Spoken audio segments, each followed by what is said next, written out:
and stuff. أعوذ بالله من الشيطان الرجيم بسم الله الرحمن الرحيم. Assalamu alaikum, dear viewers.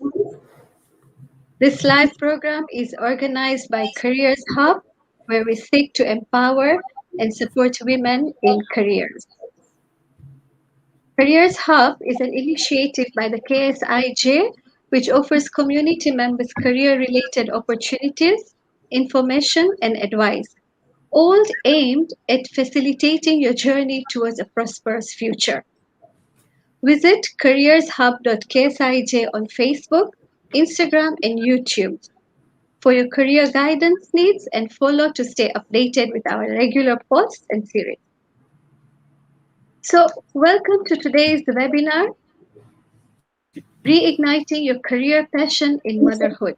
And thank you for taking time out and being here today. In today's world, many moms work both inside and outside of the home. When it comes to being a mom and having a career, a lot of women struggle with the idea of being successful at both without feeling inadequate at either. The reality is, you can be a good mother and good at your job. There's no one right answer on how to do career and motherhood or how to have it all, but you can do both, and you can do both well. Today, our dynamic panelists will be discussing their journeys in motherhood, careers, and will give us tips on how to support mothers in careers, whether they are starting their journey or continuing it after some time away. We then have Shirin Jeraj. Shirin is a personal assistant, a teacher, as well as a pre-marriage supporter and a mental health first aider.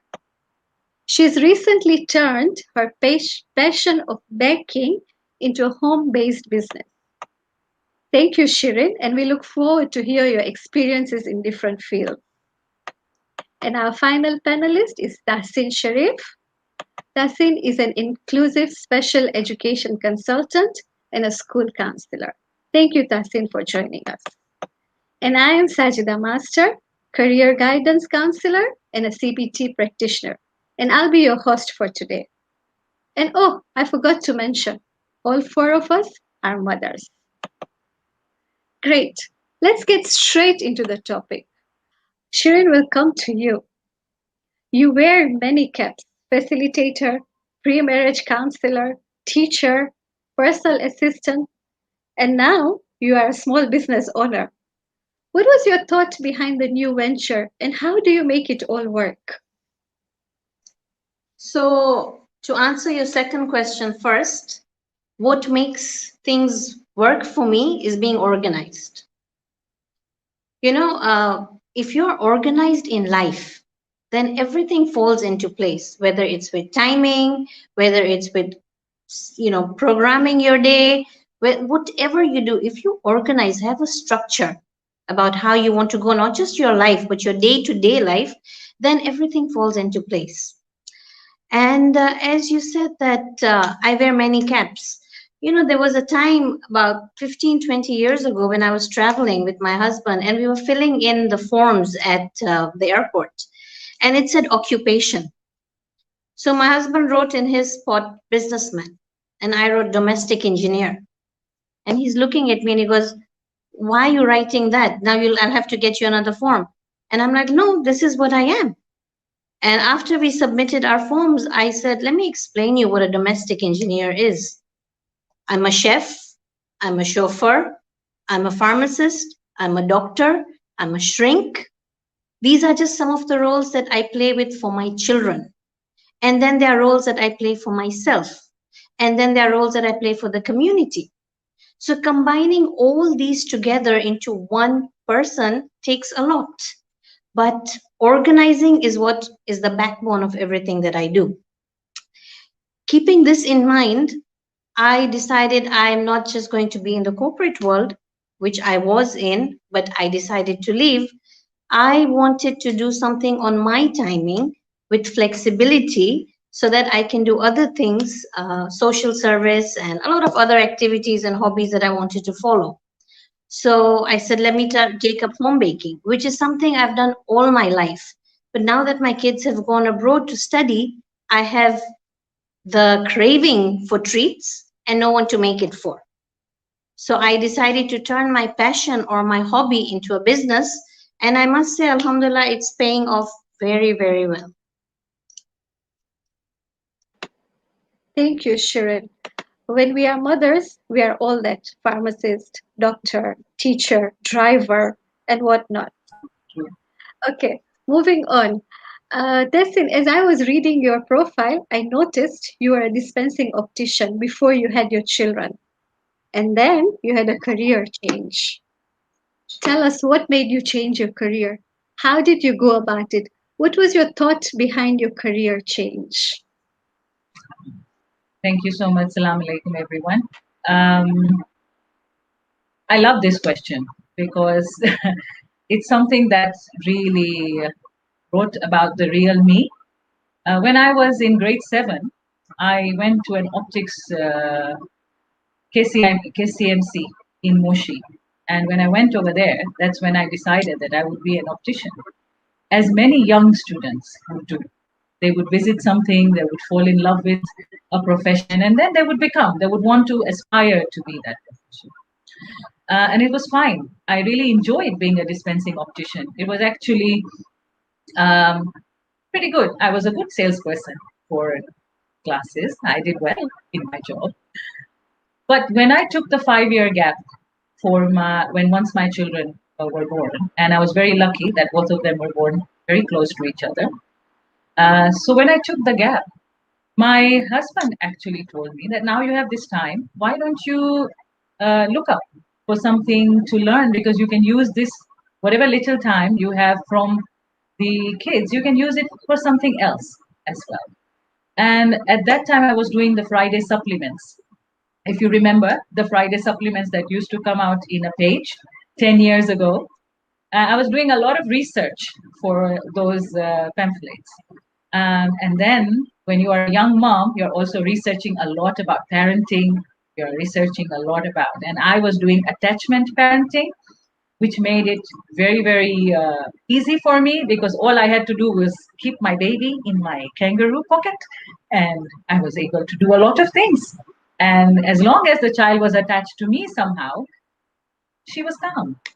And I felt that while I was carrying her, while I was feeding her, while I was taking care, I had this time to search on the net. And that's how I came across counseling. And when I shifted to counseling, I realized that my brother, in his early childhood, was a student with learning disabilities. And we never realized that. And that's when I said, if one child had been taken care of properly, and then he would have been in a better place, not frustrated with education as he was at that time. And that's how I shifted forward to inclusive special education. And now I work with children with learning disabilities, difficulties, and making sure that they are up to par with the rest of the students in the class. So I love it. I love it. Thank you.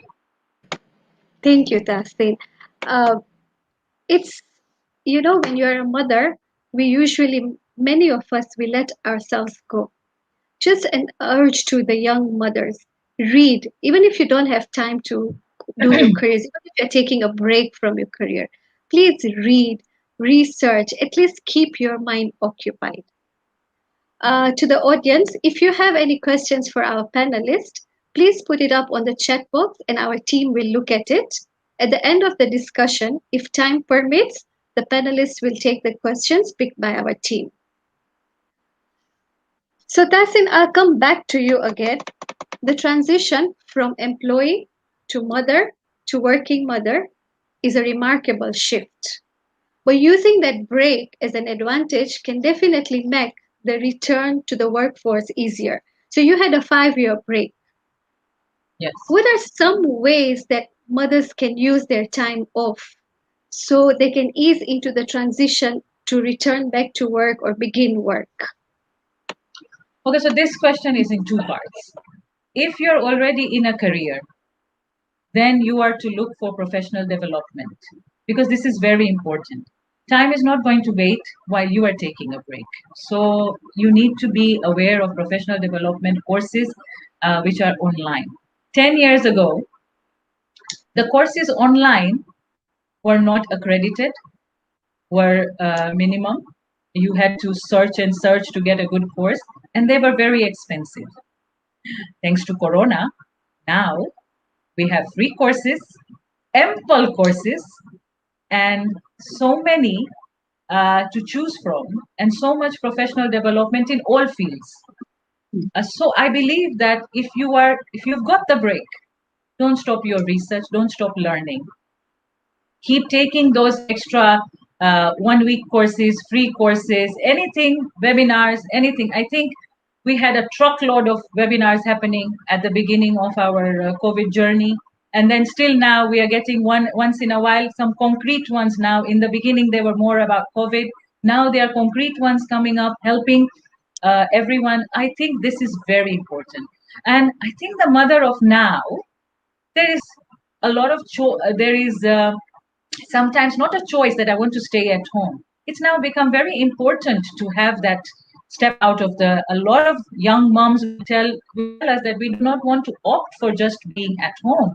So I feel the break is now your time to take that. Now, if you take a 3 month break, a 6 month break, or in my case, a 5 year break, you use that time efficiently for that reading, research. I think that's very important. Get a mentor, somebody who is going to help you to understand what's going on in your field or just in the business world out there. Working moms, anything that can get you connected outside with your career so that you don't leave touch with it. At your career interest tests, your assessments, you want to check out if what will interest you and then do the course that you are needed, that you want to do later on. So I believe that that's how we can use our break, as we say. It's hard to come up with time though. I used my time from 10 o'clock to 12 o'clock at night to do whatever research and whatever break I want, whatever learning I had to do. So it's not that easy, but it is possible. Thank you. Very valid points, Stefan. I am really into lifelong learning, so totally agree. Read, take courses, and now we have free courses. So your break is not actually your break. You start building your career during your break. Just to add, Career Hubs offers career guidance, strong inventory test, which is a psychometric test, internships, and they also support women, or they support everybody to update their CVs. So do reach out for support. Now I come to Shirin. Uh, so not all mothers want to go out and study or want to go out and work. Some mothers want to work from home, like you do. Can you give us some tips on self employment or some factors that they need to consider before starting their journey in self employment? So the biggest thing for starting something at home or starting something for yourself is to have alignment and support. You can't start something like this just on your own. So when I started to do this business, get into this business, I had to speak to my husband, I had to speak to my children, and I had to tell them that without their support, this won't be possible. Thankfully, luckily, I have the support of my family, so it makes it easier. See, I'll give you an example. It's like when I'm baking many a times and I have multiple things that I'm making, and I have messengers or drivers or people who are coming to pick their stuff up. And if I'm in the middle of something or if I'm answering the phone, my family is the one, or my husband or anybody, the one who help carry out those other tasks for me if they're at home. If they're not, of course, then I have to manage it myself. But my point is that anything is possible. There's no career that is too big or too small or too hard or too easy. Your journey into this starts with yourself. See, if you want to fly, you have to let go of all the things that are weighing you down. And if you do something that makes you happy, then it gives you that self love and self acceptance. And when you have self love and self acceptance, what happens is it automatically reflects on your children. And the biggest way that that reflects on them is their self esteem and self confidence. So, as I always say, that if you do what you love, all the hurdles that come in your way easily, I won't say disappear, but they are easier to handle. Thank you, Sharon. At the end of the day, I personally wanted to do something that my daughter can stand up proudly and say, "That's my mom." I hope she's watching this today. I'm sure So, she is. uh, a woman's success, as Shirin said, depends on her own ambition, right? Also, the work environment. But most importantly, is the family support. And ultimately, her success benefits the family, her employer, and the community at large. Well, I personally strongly believe that a working mother can be a better mother. We usually see employers don't like hiring women, young women who are going to have children soon or mothers with children.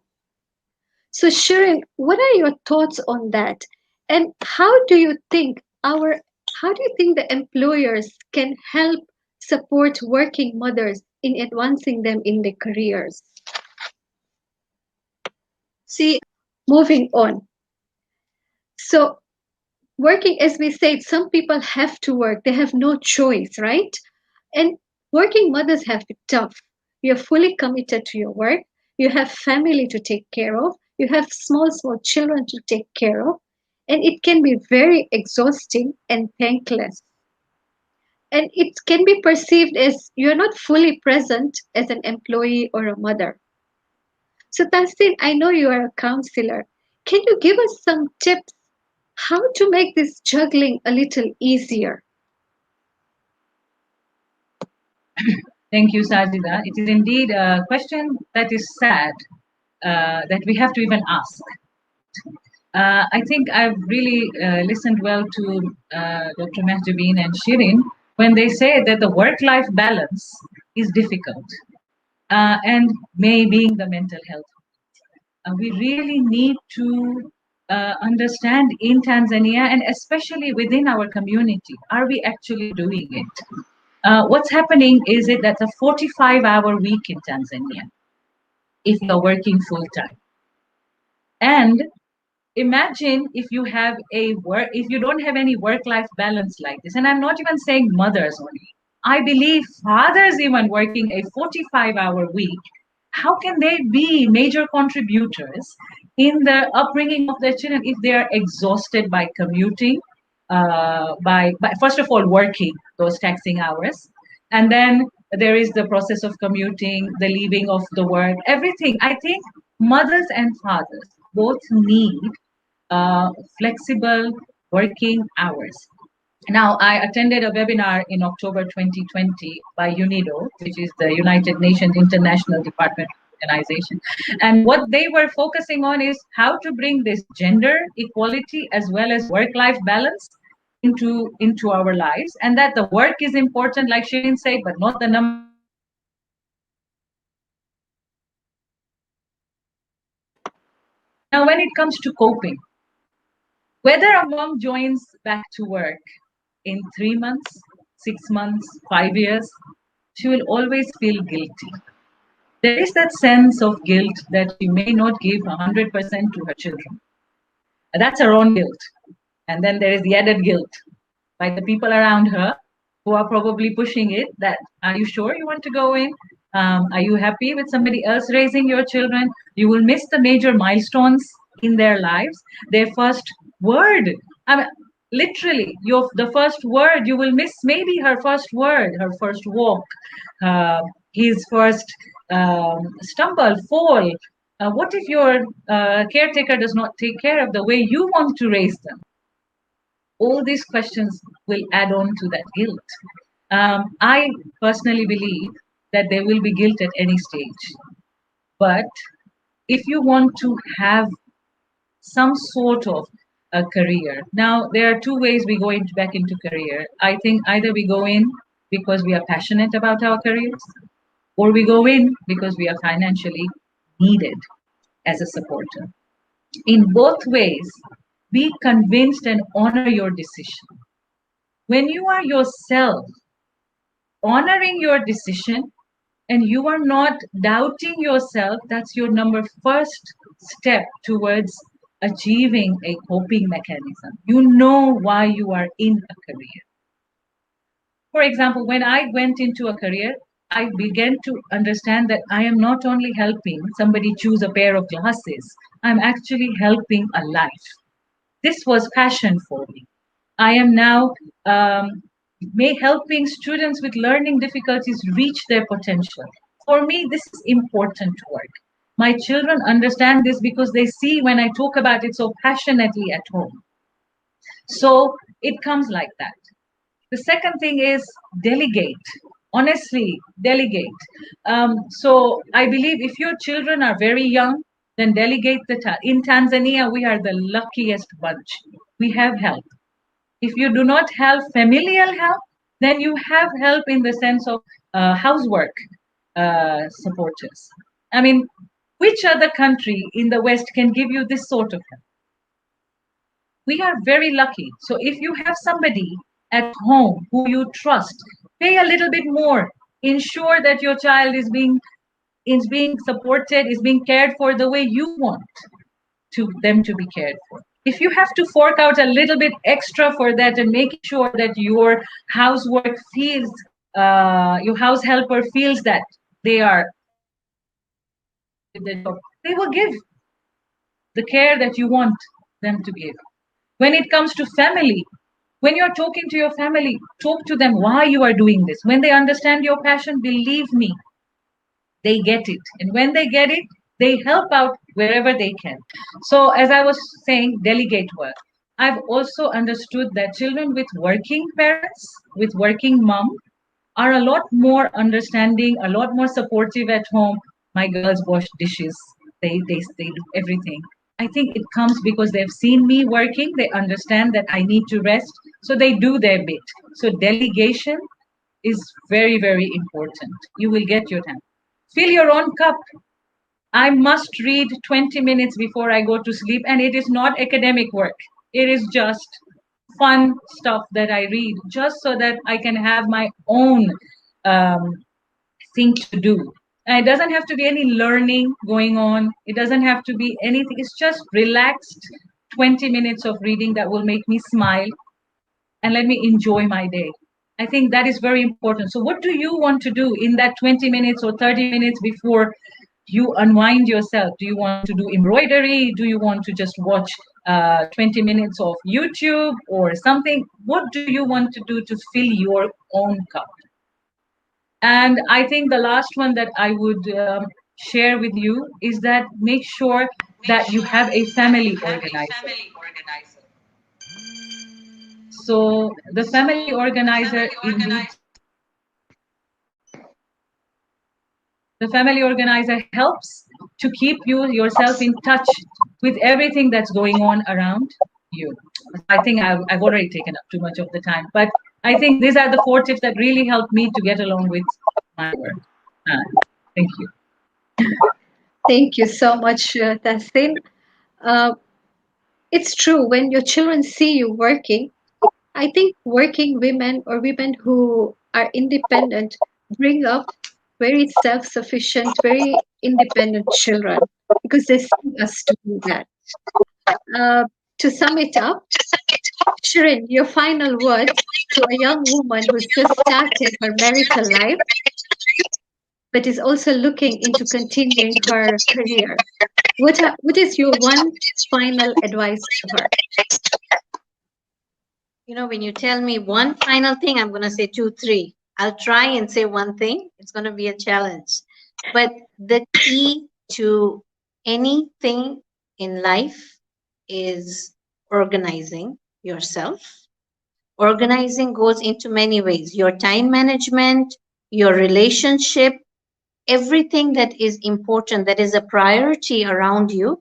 organize it in such a way that you can balance your newly married life, or you've been married for a few years, but so that you can reach that balance. And if in that period you may have a child, because I feel 1 to 5 years is still newly married, so you have to keep one thing in mind, and that is that a happy mother is a good mother, or a happy wife is a good wife, or a happy sister is a good sister, or a happy person is a good family member. So if working is something that makes you hum, then that's something the whole family will sing along to. So organize yourself, your time, your family, get the support that you need. And then whether you're just married or married for a few years or 10 years or 20 years, anything is manageable. However, there is one very important point that I had to keep telling myself back in the day, and I still do, and I would advise everyone to remember, is that at work, you are replaceable, but at home, you're not.